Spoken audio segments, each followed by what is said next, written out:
Today's project is going to be replacing the shifter bushings, which are completely gone. This is going up and down, left and right, forward, back. The car is in neutral right now, but the bushings are totally perished. This is a 1972 Triumph Spitfire, and follow along as I replace the shifter bushings. First, you have to remove the front seats. And what I found is that if you slide the seat all the way forward, and then you go ahead and lift the back of the seat, you can now have access to these two mounting bolts. Once you get them removed, then you will slide the seat back to gain access to the front fasteners. Are still equipped with the factory bolts. This will be a 7/16 inch size. Once you have removed the two bolts, and by the way, these are the original ones, you can see how they have a nice point on the front, on the leading edge, to help guide it into the nut that's welded to the body. Then you slide the seat back, which will then allow you access to the other two bolts. Interesting side note, again, these came out, not sure what this is. A little piece of plastic washer was found down underneath there, but we'll put it off to the side. This car has been an absolute joy, any repair that I've done on the car, maintenance items, because I bought it, I believe I might be the third or fourth owner, but it was in the original family for 40 plus years. And she has been probably the most unmolested Triumph that I've seen in a long, long time. It's an absolute joy to work on. So with the seat removed, you can see what's underneath here. And what I'm also noting is that there are spacers, little washers here, which I'm going to leave in position.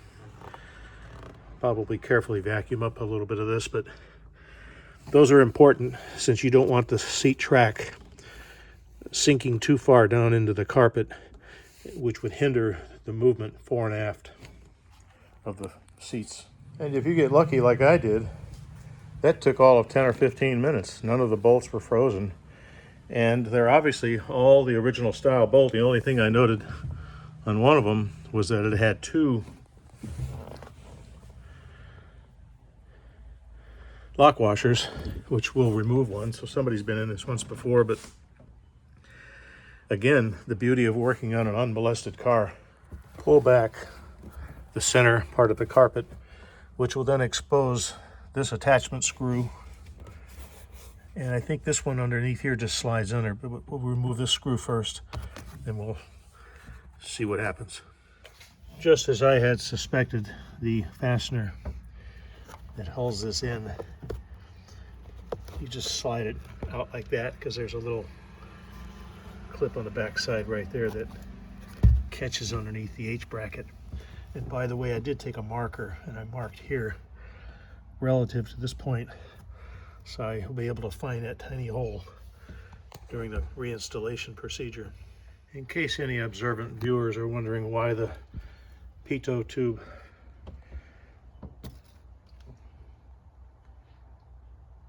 cover that I have from an old aircraft, that's to remind me to remove the battery charger. Next will be to remove the gear shift lever.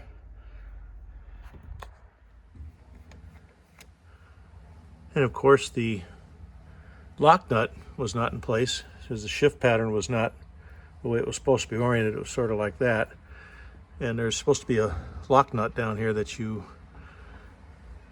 use once this is in position where you want it. Then you bring in the lock nut from the back side. We'll remedy that. The radio will have to come up next. With the lock nut and washer removed, you can remove the plate. Looks like this is two pieces. Interesting. So it's obviously metal with just some kind of a wood grain on there, but the flip side is black. It's almost got a vinyl kind of finish, which actually matches the texture rather well of the instrument panel. So I think when we put it back together, we'll put it back together in that manner, as this is a 1972 Spitfire, which was the last year that had the black dashboard. After that it was wood. So you can see what I mentioned earlier, how this will simply just push to the back.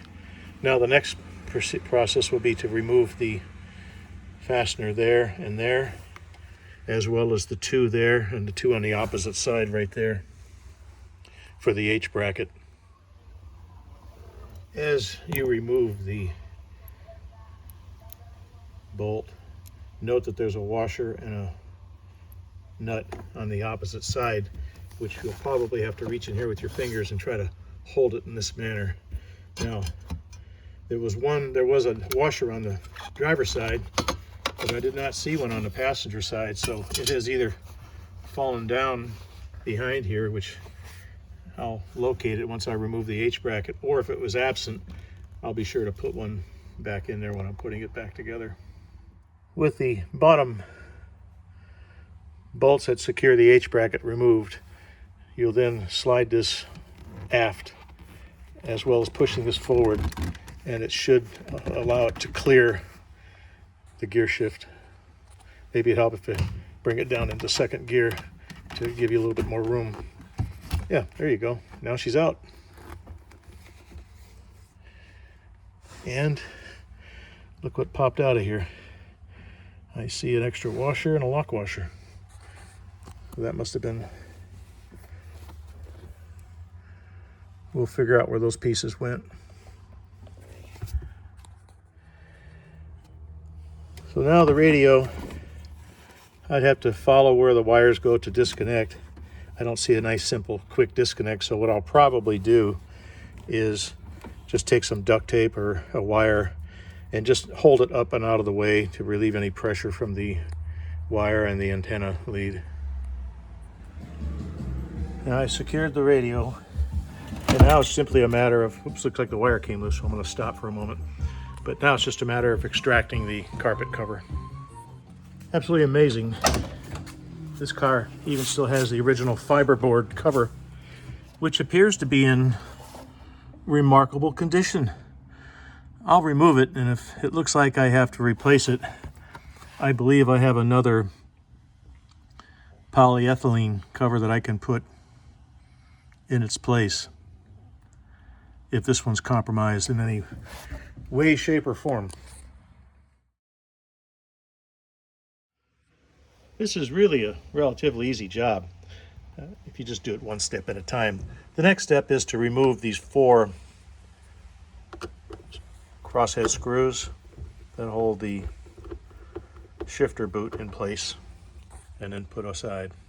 At risk of sounding like a broken record, and I'll explain that expression in a moment to our younger viewers, remove the series of 5/16 fasteners around the perimeter. And what I was referring to,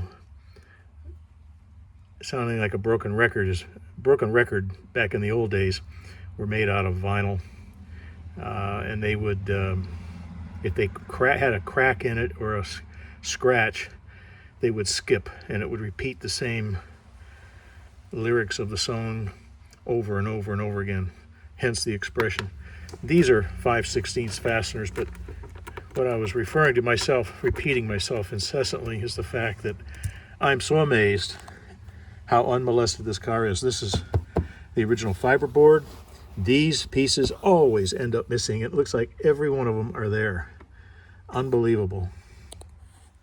It's also interesting to note the orientation. These apparently go in this direction like that.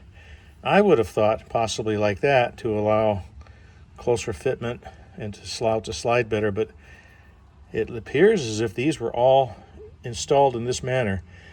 If anybody has any comments, I'd welcome your thoughts. So it looks like the two that are from the engine bay, starting on the driver's side, you can see one right there. And there should be one on the opposite side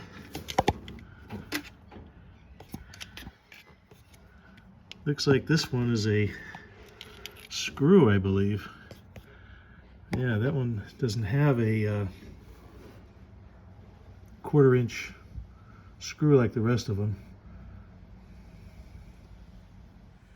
With those two final screws removed from the bulkhead, now we can remove the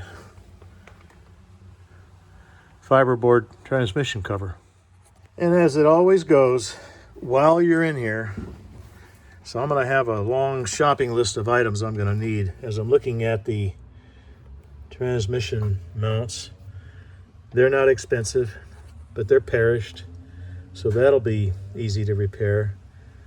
And well, I might as well check the front motor mounts and see if the engine mounts are questionable as well. Change them at the same time.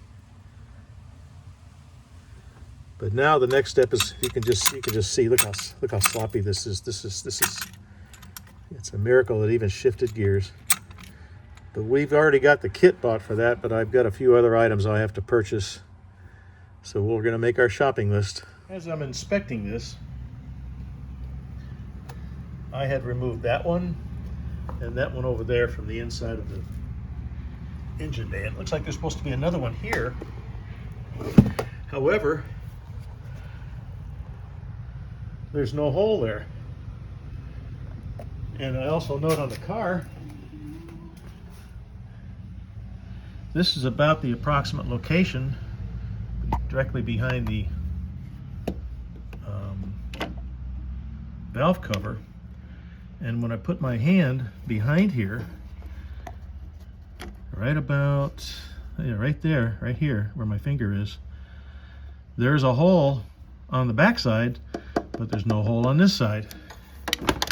So perhaps as early as 1972 their quality control was starting to go downhill. I don't know.